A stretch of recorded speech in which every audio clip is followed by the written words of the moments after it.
नमस्कार दोस्तों।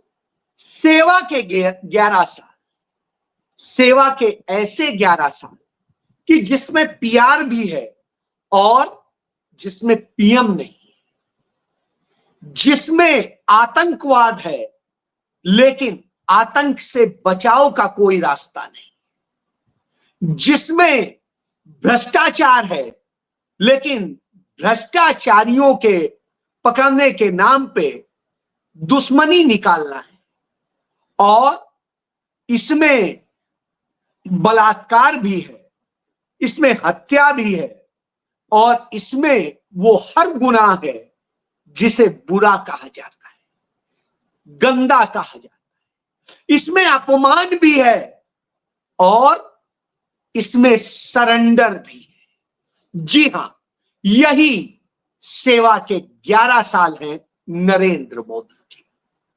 आज इसी पर आपसे बात करूंगा क्योंकि भारतीय जनता पार्टी के नेता, चाहे कोई भी हो, अपने आप को बार बार एक चीज कहते हैं कि मोदी सरकार में तो कोई भ्रष्टाचार हुआ ही नहीं, इसके पहले जो सरकारें थी वो भ्रष्टाचार करती थी, और न जाने क्या क्या कहानियां सुनाते हैं। तो आज चलिए यही बात कर लेते हैं कि मोदी सरकार में और डॉक्टर मनमोहन सिंह की सरकार में या उसके पहले की सरकारों में क्या ऐसा हुआ जिसे हम भ्रष्टाचार कहें। कोई बहुत बड़ी बात नहीं करूंगा, मैं शुरुआत करता हूं डॉक्टर मनमोहन सिंह के सरकार के दौरान। कैग ने, कैग, विनोद राय ने एक आरोप लगाया और कहा कि मनमोहन सिंह की सरकार में 2G स्कैम हुआ है, कोयला स्कैम हुआ है, और 1,76,00,000 करोड़ का जो है स्कैम हुआ है, 1,86,00,000 करोड़ का स्कैम हुआ है। नरेंद्र मोदी ने भाषण दिए, जगह जगह दिए कि इतना भ्रष्टाचार हुआ है कि यदि आप सड़क पर नंबर लिखने लगे, संख्या लिखने लगे, तो रेस कोर्स से लेके जनपद तक भी वो पूरा नहीं होगा। मतलब अजीब स्थिति। तो अब बात कर लेते हैं कि लोक कल्याण मार्ग यानी नरेंद्र मोदी के सरकारी बंगले से लेके गांधीनगर तक जो उन्होंने सरकारी संपत्ति और वो करके सस्ते में प्लॉट हासिल कर लिया, या कह दिए मुफ्त में हासिल कर लिया, वहां तक ही बात कर लेता। वहां तक लिख डालेंगे तब भी पूरा नहीं पड़ेगा, इतने घोटाले हुए हैं नरेंद्र मोदी सरकार। तो अब उसी पे बात कर लीजिए कि क्या कहते हैं। उस समय की बात तो आपने सुन ली, अब नरेंद्र मोदी सरकार में कैग से ही निकले घोटालों की बात सुनिए। कैग ने 4 अप्रैल 2018 को एक रिपोर्ट दी। पहले कैग रेगुलर रिपोर्ट देता था, अब नहीं देता है, डरता है। तो उसने हिम्मत की और 4 अप्रैल 2018 को रिपोर्ट दी, और इस रिपोर्ट में कहा कि 11 अरब 79 करोड़ रुपए का घोटाला हुआ है, 11 अरब 79 करोड़ रुपए का। और उसमें नरेंद्र मोदी के मंत्रालय के 2017 तक जो घोटाले सामने आए थे उन्हें सामने लेके आए, जिनमें मानव संसाधन विकास मंत्रालय था जो अब शिक्षा मंत्रालय हो गया है, विदेश मंत्रालय था, ये मानव संसाधन विकास मंत्रालय की मंत्री थी स्मृति ईरानी, नरेंद्र मोदी की चहेती, इसमें सबसे ज्यादा हुआ था। इसके बाद में विदेश मंत्रालय जिसमें सुषमा स्वराज थी, फिर सूचना प्रसारण मंत्रालय जिसमें उनके चहेते मंत्री रविशंकर प्रसाद थे, और अरुण जेटली भी रहे और दूसरे लोग भी रहे, और उसके बाद में उसमें फिर शिपिंग मिनिस्ट्री थी जिसके जरिए अडानी को तमाम जो है पोर्ट दे दिए गए, वो शिपिंग मिनिस्ट्री, और फिर संस्कृति मंत्रालय था जिसके नाम पे संस्कृति का प्रचार प्रसार करने के नाम पे इन मंत्रालयों में घोटाले हुए। लेकिन साहब कैग की इस रिपोर्ट पर देश के किसी मीडिया ने चर्चा नहीं की, किसी ने शोर नहीं मचाया, किसी ने नहीं कहा अरे इतना बड़ा घोटाला, कोई नहीं बोला। चलिए छोड़िए, 2024 में चुनाव के पहले आ जाती है रिपोर्ट और उसमें 7 मंत्रालयों का सिर्फ जिक्र होता है, 7 रिपोर्ट होती और उन 7 रिपोर्ट में ही देख लीजिए कैसा था। एक खुद प्रधानमंत्री के सीधे अंडर में जो उनके अधीन था भारतमाला प्रोजेक्ट, उस प्रोजेक्ट की मीटिंग की नरेंद्र मोदी ने और कहा 1 किलोमीटर की सड़क 15.7 करोड़ रुपए में बनेगी। और साहब फिर वही नरेंद्र मोदी ने ठेका अपने चहेतों को दिलाया, 70 किलोमीटर सड़क बननी थी और यह सड़क 32 करोड़ रुपए प्रति किलोमीटर के हिसाब से बनी। 32 जो 15.7 करोड़ में बननी थी। अब आप समझिए ये पैसा किसकी जेब में गया है साहब, जोड़ लीजिए हिसाब, सीधे सीधे हर किलोमीटर पे कितने रुपया किसके चले गए और 70 से गुणा कर लीजिए, हिसाब आ जाएगा, कहीं ज्यादा जाने की जरूरत नहीं।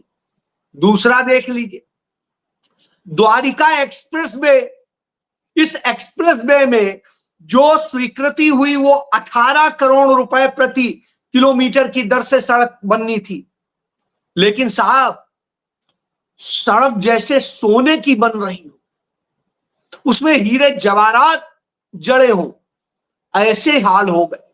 और यह सड़क 250 करोड़ रुपए प्रति किलोमीटर में बनी, 200 यानी 250 करोड़ रुपए प्रति किलोमीटर में बनी।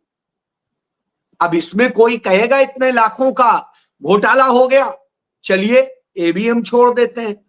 इसके बाद आगे आ गए, ये मैं कैग की ही बता रहा हूं, वहां पर कैग के, और वो कैग के जो मनमोहन सिंह के सरकार में आया था उसमें अदालत ने बड़ा ईमानदारी से सुप्रीम कोर्ट की देखरेख में जांच हुई थी।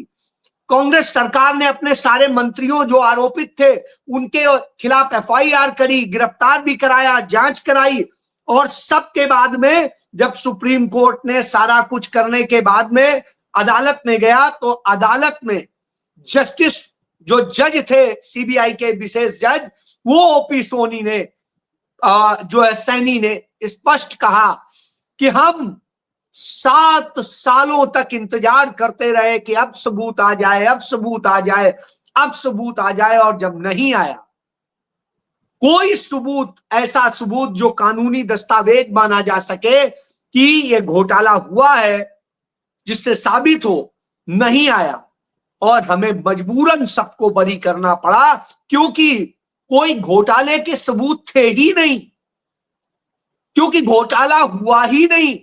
इसी तरह कोयला का हो, इसी तरह से कॉमनवेल्थ का हो, सारे में ये रहा। तो चलिए मोदी सरकार में सारे हैं लेकिन किसी में एफआईआर दर्ज नहीं हुई, किसी में भी कोई कार्रवाई नहीं हुई, यह एक सत्य है। तो यह दोनों में अंतर है और सुप्रीम कोर्ट ने भी नहीं कहा कि एफआईआर दर्ज करिए, हमारी निगरानी में जांच होगी। तो यह आपको जानने की जरूरत है। चलिए, तो अब 250 करोड़ रुपए की यह सड़क बनी। अब टोल में भी देख लीजिए, इसमें सिर्फ देश के जो 1065 टोल हैं उनमें सिर्फ 5 टोल की रैंडमली जांच हुई और उसमें पाया गया 5 टोल में जो है किस तरीके से 132 करोड़ रुपए का घोटाला हुआ। 132 करोड़ का सिर्फ 5 टोल में, और देश के अंदर है 1065 टोल। अब आप सोचिए, और इसमें 65,000 करोड़ रुपया एनएचआई कमाई दिखा रहा है, लेकिन घोटाले की यदि रकम जोड़ लेंगे सबसे तो बहुत बड़ी रकम बन जाएगी। तो लाखों करोड़ का यह भी खेल हो गया। ठेके पट्टे देने में जो होता है वो अलग है, उस पर मैं जा ही नहीं रहा हूं अभी। अब इसके अलावा यह भी जान लीजिए 2014 में जितने टोल होते थे उससे अब 4 गुना टोल देश में हो चुके हैं। 4 गुना, यानी आपसे को लूटा जा रहा है और लूट करके मोदी सरकार या कहें मोदी के लोग माला माल हो रहे हैं, सिर्फ मोदी के लोग। इसके बाद में एक आयुष्मान घोटाले की भी रिपोर्ट कैग ने दी, और इसमें आया कि मुर्दों का इलाज चल रहा था, ऐसे लोगों का इलाज चल रहा था जो कभी अस्पताल ही नहीं गए, ऐसे अस्पतालों में इलाज चल रहा था जहां 100 बेड ही है, और दिखाया जा रहा था कि 400 कुछ बेडों पे मरीज भर्ती है, और इसके अलावा तमाम चीजें, किसी को आईसीयू जिस अस्पताल में नहीं उसमें दिखाया जा रहा है कि उसके आईसीयू में लोग भर्ती हैं। मतलब इस तरह की स्थितियां, और इस तरह करके घोटाले हुए, और यह स्थिति थी एक मोबाइल नंबर पर लाखों लोग रजिस्टर थे, लाखों, 1-2 हजार नहीं, 10-20 हजार नहीं, लाखों लोग रजिस्टर। अब आप सोचिए एक मोबाइल पे 9 लाख के करीब लोग रजिस्टर हो, तो आप कल्पना करिए क्या खेल हो रहा है। और ये चंद राज्यों का ही डिटेल आया, और यदि पूरे देश का हो जाता तो कितना बड़ा होता। अब इसमें कौन लूट रहा है, कौन उसमें मिली भगत है, और सब कुछ है। इलेक्टोरल बॉन्ड के जरिए उन्हीं ऐसे ही तमाम अस्पताल जो ऑफिशियल जिनकी आमदनी कुछ करोड़ है, और वो इलेक्टोरल बॉन्ड में उससे कई गुना ज्यादा डोनेशन दे देते हैं। खेल को समझ लीजिए। तो इस तरह से करके हुआ। चलिए, ये हो रहा था, डेड बॉडीज के इलाज चल रहे थे, और न जाने किसके किसके चल रहे थे। अब इसके बाद में अयोध्या विकास के नाम पर पे घोटाला हुआ, जहां ठेकेदारों को बगैर काम के ही करोड़ों करोड़ दे दिए गए। आपने देखा रामपथ धस गया, आपने देखा लाइट कहीं गई लगाई गई, और जब पकड़ा गया तो कहा कि अरे लाइट चोरी हो गई, और जब वो पूरा जांच हुई तो पता चला लाइट कभी लगी ही नहीं थी। और ये सब काम उन्हीं गुजरातियों को दिया गया था, मोदी के चहेतों को। फिर एक पेंशन घोटाला हुआ, जिसमें वृद्धा पेंशन, विधवा पेंशन, विकलांग पेंशन और इस तरह की तमाम समाज कल्याण की पेंशन के इस पैसे के, पेंशन में को पैसा न दे के कागजों में दे दिया, उस पैसे से मोदी के लिए विज्ञापन छपवाए गए। यानी जनता के पैसे से मोदी के विज्ञापन छप रहे थे, उसके हक से छप रहे थे। सोचिए कितने घोटाले थे। अब आ जाता हूं एक और, कि जिस तरीके से राफेल घोटाला हुआ 60,000 करोड़ रुपए का, अब ये 60 जो है अरब जो है का 60 अरब रुपए का जो है घोटाला हुआ, उस घोटाले को देख लीजिए। इसमें जिस तरह से यदि आप देखेंगे, कांग्रेस के समय में यही सौदा हुआ था, जब 126 राफेल जितने पैसे में आने थे वो 10.2 अरब डॉलर में आने थे, और 126 जो आने थे उसमें टेक्नोलॉजी भी आनी थी, और 40 साल तक के रखरखाव का भी शर्त थी। लेकिन नरेंद्र मोदी ने क्या किया, इसी को ही जो इन्होंने दूसरा किया, इतने ही पैसे में 36 राफेल खरीदे, सिर्फ 36 खरीदे। उसमें न टेक्नोलॉजी मिली न कुछ मिला। यानी जो राफेल 500 कुछ करोड़ का आना था, वो राफेल 1670 करोड़ का आया। इससे आप समझ लीजिए, राजीव गांधी सरकार पे आरोप लगा था कि बोफोर्स खरीदी गई है, उसमें 64 करोड़ की दलाली ली है। किसने ली है? अमिताभ बच्चन ने ली है, अमिताभ बच्चन के भाई ने। बहरहाल उसमें सालों साल जांच चली, जांच में सीबीआई को बताया, सीबीआई ने अदालत में कि 250 करोड़ रुपया हमने जांच पर खर्च कर दिया, 64 करोड़ की दलाली कही जा रही, और 250 करोड़ जांच पे खर्च कर दिया, और उसके बाद कहा कि किसी ने एक पैसे की दलाली नहीं ली। वैसे ही जैसे 2G, कोयला, कॉमनवेल्थ, उसी तरह से ये फर्जी पाया गया। और यहां पर तो ये जब सब कुछ सामने आ गया, तो साहब सरकार न जांच कराने को तैयार, न FIR दर्ज करने को तैयार, और न कुछ। सुप्रीम कोर्ट ने भी कह दिया, इसकी शर्तों में चूंकि पहले ही लिख दिया गया है कि भारत में कोई जांच और वो कार्रवाई नहीं हो सकती है, इसलिए नहीं हो। लेकिन फ्रांस ने इस पर एफआईआर दर्ज की है, वहां जांच चल रही है और उस जांच के मुताबिक ये 60,000 करोड़ रुपए का घोटाला हुआ है। अब आप समझ लीजिए। तो इस तरह की, इसके बाद में नमामि गंगे योजना के नाम पे उत्तराखंड हाईकोर्ट में सबूत सौंपे गए कि साहब कैसे नमामि गंगे भ्रष्टाचार का बहुत बड़ा वो बना है। जहां पानी की टंकी बनती है जो 20-25 साल चलती थी, 30 साल चलती थी, वो टंकियां 6-6 महीने में, 8-8 महीने में गिर जा रही हैं, 4-4 महीने में गिर जा रही हैं। तो यह हो रहा है। अब आप सोच लीजिए, और ऐसी पूरे देश में हो रहा है। 11 राज्यों में कैग ने भी इस पर रिपोर्ट करी थी, जांच करी थी। इसके बाद में गंगा सफाई के नाम पे 28,000 करोड़ रुपया का घोटाला हो गया। 28,000 करोड़ का। आपने देख लिया गंगा कितनी गंदी थी जब कुंभ चल रहा था। मरने वाले कितने कम बताए जाते हैं। बीबीसी की रिपोर्ट में ही 82 की तो उन्होंने आधिकारिक पुष्टि की है और सैकड़ों का नंबर उनके पास है, लेकिन उसके पुख्ता सबूत न होने के कारण उन्होंने उसका जिक्र नहीं किया है। यानी अब आप समझिए कैसे वो होता है और गंगा कितनी गंदी है। यह खुद हाई कोर्ट और ग्रीन ट्रिब्यूनल दोनों कह चुके हैं कि गंगा का पानी आचमन योग्य नहीं। 28,000 करोड़ का घोटाला, अडानी को उसका भी दिया हुआ है। अब इसके बाद पीएम केयर फंड घोटाला। पीएम केयर फंड प्रधानमंत्री के सरकारी पते पर रजिस्टर है, सरकारी डोमेन है और सब कुछ है, और उसके बाद उसे प्राइवेट बनाया गया है, सोसाइटी बनाया गया, जिससे सारी जवाबदेही से ऊपर हो और उसमें देश के दुश्मनों तक से पैसे लिए गए हैं। चीन से पैसे लिए गए हैं और उन देशों से पैसे लिए गए हैं जिनको हम अपना दुश्मन मानते हैं। सोचिए आप, उन कंपनियों से लिए गए। उसके बाद नोटबंदी के नाम पर जो घोटाला हुआ वो 16 लाख करोड़ का घोटाला है। वो भी बता देता हूं कि भारत के अंदर जब नोटबंदी की गई, 500 का नोट और 1000 का नोट बंद किया गया, तो भारत के अंदर करेंसी आरबीआई के मुताबिक 15 पॉइंट समथिंग लाख करोड़ की थी।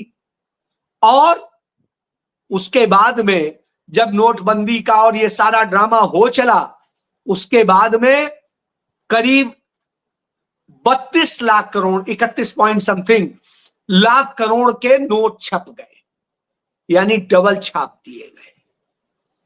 डबल छाप करके वो भरपाई करने की कोशिश की गई और जो रकम थी, कहा गया था गलत है, काली है और वो है, वो सब आ गई आरबीआई के पास। यानी कितना बड़ा घोटाला हुआ, दोबारा इतने नोट भी छापे गए और सब कुछ हुआ।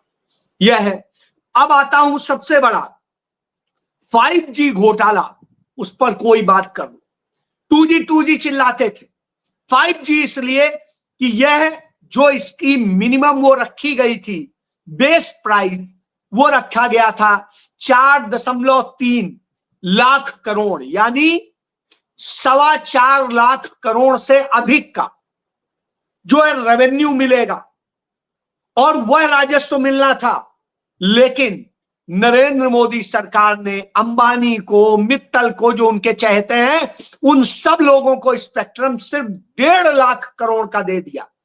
जो 4 लाख 30,000 करोड़ रुपए का जाना था, वो 1.5 लाख करोड़ का दे दिया और भारत को, आपको, हमको 2,80,000 करोड़ रुपए का चूना लगा दिया, घोटाला कर दिया। और वह भी कांग्रेस के समय में पूरा पैसा एक मुश्त जमा हुआ था, इसमें 20 साल की किस्तों में पैसा जमा करने का कर दिया। अब आप बताइए इस पे क्या एफआईआर दर्ज हुई, जांच हुई, कुछ हुआ? नहीं हुआ। और इसको लेके लोगों ने घेरा। उसी विनोद राय को जब कैग होता था, जनसत्ता अखबार ने उसको छापा कि अब लोग पूछ रहे हैं 5G स्पेक्ट्रम की नीलामी के बाद क्या ट्रोल हो रहे हैं पूर्व विनोद राय, जानिए। तो यह स्थिति है। जब यह स्थिति हो तो आप कहेंगे कि साहब क्या हालत है। इसके बाद भारत के नागरिकों के साथ जो हो रहा है उसका भी उदाहरण देखने को मिला कि किस तरह से भारत की विदेश नीति को बर्बाद किया, और उसका नतीजा है 682 नागरिकों को हथकड़ियों बेड़ियों में अमेरिका ने बांध करके भारत में अपने मालवाहक जहाज से ला करके फेंक दिया, जैसे भूसे में भर के लाया जाता है। और अब तो जो वीजा लेके जा रहे हैं, स्टूडेंट वीजा पे जा रहे हैं, उन बच्चों के भी साथ हो रहा है। एक कल की घटना है सामने आई कि किस तरह से न्यू जर्सी में वीजा पर गए स्टूडेंट को किस तरह दबोचा गया, मारा गया और करके बेइज्जत करके भेजा गया हथकड़ी लगा। देश के लिए दुखद। और कोयला घोटाला भी हुआ कि कैसे अडानी को कोयला दिया गया, तो रिपोर्टर्स कलेक्टिव ने इसको लेके पूरा डिटेल रिपोर्ट छापी। कोई भी नहीं उसको दिखाता है कि किस तरह अडानी को कोयले का सारा वो दे दिया गया, जंगलात के जंगलात सौंप दिए गए और यह खेल हुआ। तो अब आप समझिए, और इस तरह से पूरे सबूत हैं कि कैसे उनके लिए पूरी लॉबिंग की गई और पावर लॉबी के जरिए अडानी को सब सौंप दिया गया। तो साहब ये अडानी अंबानी की सरकार ऐसे ही नहीं है। हमसे टैक्स लिया जाएगा, वेतन पर टैक्स लिया जाएगा तकरीबन आके 30% तक, पेट्रोल पर हमसे 50% टैक्स से अधिक टैक्स लिया जाता है, जीएसटी हमसे 28% लिया जाएगा, फिर सेस लिया जाएगा, वाहन का जो है 30% टैक्स लिया जाएगा, स्वास्थ्य सेवाओं पर 18% टैक्स लिया जाएगा, बीमा पर लिया जाएगा, हाउस टैक्स लिया जाएगा, सब लिया जाएगा और हमें गुलाम बनाया जाएगा, हमें बर्बादी में ढकेला जाएगा। तो साहब यही नया भारत और यही नरेंद्र मोदी की सेवा है। तो अब आप समझ लीजिए कि जब मोदी कहते हैं कि 11 साल की सेवा का जश्न मना रही है, तो देश की हकीकत देखने को मिलती है। मुंबई से आ रही दर्दनाक खबर जिसमें ट्रेन से गिरकर कई लोगों की मौत हो गई। राहुल गांधी ने इसको लेके बड़ा स्पष्ट कहा कि भारतीय रेल करोड़ों की जिंदगी की रीढ़ है, लेकिन आज असुरक्षा, भीड़ और अव्यवस्था का प्रतीक बन चुकी है। 11 साल में न कोई जवाबदेही है, न बदलाव, सिर्फ प्रचार है। सरकार 2025 पर बात करना छोड़ के 2047 के सपने बेच रही है। तो अब आप सोचिए, क्या राहुल गांधी गलत कहते हैं? भ्रष्टाचारी सरकार, बलात्कारी सरकार, सब कुछ हो रहा है। उत्तर प्रदेश में सबसे ज्यादा रोजाना 11 रेप होते हैं, 1-2 नहीं 11 रेप। और जब 11 रेप होते हो रोज, तो आप कहेंगे कि कौन सा देश बना रहे हैं, ये देख लीजिए। रेप के मामले में यूपी नंबर 1 हो गया है। और आप सोचिए जब यह करके हो रहा है, तो आप इस तरह से देख लिया। और इसके बाद में सबसे बड़ी बात है, विदेशी निवेश जो है अब 0 हो गया है, 0 डिक्लाइन। यह हालत है। तो यह देश की आज स्थिति हो गई है दुनिया में, भारत इस जगह आ गया है। यह नरेंद्र मोदी का सेवा है। जी हां, ये सेवा के 11 साल जो आतंकियों से लेके सबको समर्पित। और आतंकी हमले सिर्फ 1 साल में, नरेंद्र मोदी के तीसरे टर्म में 1 साल में 52 आतंकी हमले हो चुके हैं, 52, जिसमें सैकड़ों लोग हमने अपने गंवा दिए। जी यही सब। जय